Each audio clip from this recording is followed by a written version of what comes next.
السلام علیکم ورحمۃ اللہ وبرکاتہ۔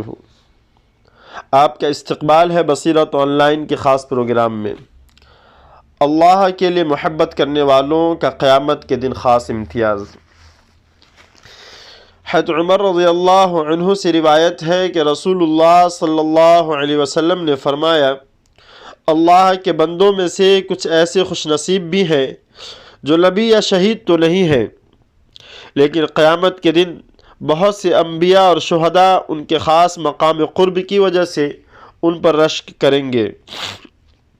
صحابہ نے عرض کیا، یا رسول اللہ، ہمیں بتلا دیجئے کہ وہ کون بندے ہیں؟ آپ نے فرمایا، وہ لوگ وہ ہیں جنہوں نے بغیر کسی رشتہ اور قرابت کے اور بغیر کسی مالی لین دین کے روح خداوندی کی وجہ سے باہم محبت کی۔ پس قسم ہے خدا کی، ان کے چہرے قیامت کے دن نورانی ہوں گے، بلکہ سراسر نور ہوں گے، اور وہ نور کے منبروں پر ہوں گے، اور عام انسانوں کو جس وقت خوف و ہراس ہوگا اس وقت وہ بے خوف اور مطمئن ہوں گے، اور جس وقت عام انسان مبتلائے غم ہوں گے وہ اس وقت بے غم ہوں گے۔ اور اس موقع پہ آپ نے یہ آیت پڑھی، الا ان اولیاء اللہ لا خوف علیہم ولا هم یحزنون۔ معلوم ہونا چاہیے کہ جو اللہ کے دوست اور اس سے خاص تعلق رکھنے والے ہیں ان کو خوف و غم نہ ہوگا۔ اس دنیا میں خونی رشتہ اور قرابت کی وجہ سے محبت و تعلق کا ہونا ایک ایسی عمومی اور فطری بات ہے جو انسانوں کے علاوہ عام جانوروں بلکہ درندوں میں بھی موجود ہے۔ اسی طرح اگر کوئی شخص کسی کی مالی امداد کرتا ہے، اس کو ہدیے و تحفے دیتا ہے، تو اس میں اس محسن کی محبت پیدا ہو جانا بھی ایک ایسی فطری بات ہے جو کافروں، مشرکوں اور فاسقوں فاجروں میں بھی پائی جاتی ہے۔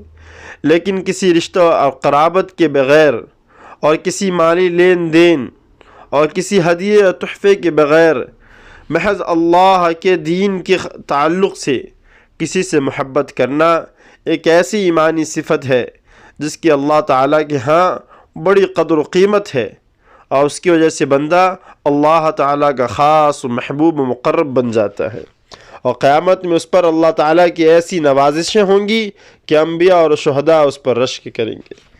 اس کا مطلب یہ نہ سمجھا جائے کہ یہ لوگ اس درجے اور مرتبہ میں انبیاء اور شہداء سے افضل اور بلند تر ہوں گے۔ کبھی ایسا بھی ہوتا ہے کہ کم درجے کے کسی آدمی کو کسی خاص اچھی حالت میں دیکھ کر اس سے اونچے درجے والوں کو بھی اس پر رشک آنے لگتا ہے۔ یہ بات عقل و منطق کے لحاظ سے اگرچہ بہت سو کو مستعبد معلوم ہوگی، لیکن واقعات کی دنیا میں بکثرت ایسا ہوتا رہتا ہے۔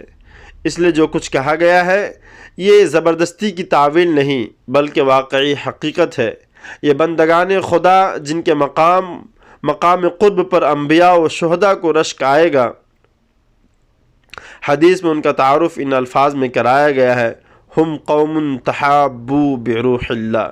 اس لفظ روح کو را کے پیش کے ساتھ روح بھی پڑھا گیا ہے اور زبر کے ساتھ روح بھی۔ ہمارے نزدیک دونوں صورتوں میں اس سے اللہ کا دین مراد ہے، اور مطلب یہی ہے کہ یہ وہ بندگان خدا ہوں گے جنہوں نے اس دنیاوی زندگی میں اللہ کے دین کے تعلق سے باہم محبت و الفت کی۔ دین اس اخروی زندگی کے لیے جو اصل زندگی ہے بمنزل روح کے بھی ہے، اور وہ بلا شبہ اللہ تعالیٰ کی خاص نعمت اور رحمت بھی ہے، اور روح کے معنی رحمت، نعمت اور راحت کے ہیں۔ الغرض اس لفظ کو خواہ را کے پیش کے ساتھ پڑھا جائے یا زبر کے ساتھ، ہر حال میں مطلب ایک ہی ہوگا۔ حدیث کے آخری حصے میں فرمایا گیا ہے کہ اللہ کے دین کے تعلق سے باہم محبت کرنے والے ان بندگان خدا پر اللہ تعالیٰ کا ایک خاص الخاص انعام یہ ہوگا کہ قیامت کے دن جب عام انسانوں پر خوف اور غم چھایا ہوگا، ان کے دلوں پہ خوف اور غم کا کوئی اثر نہ ہوگا، اور یہ بالکل مطمئن اور اللہ تعالیٰ کے خاص فضل و کرم سے شاداں و فرحاں ہوں گے۔ لا خوف علیہم ولا هم یحزنون۔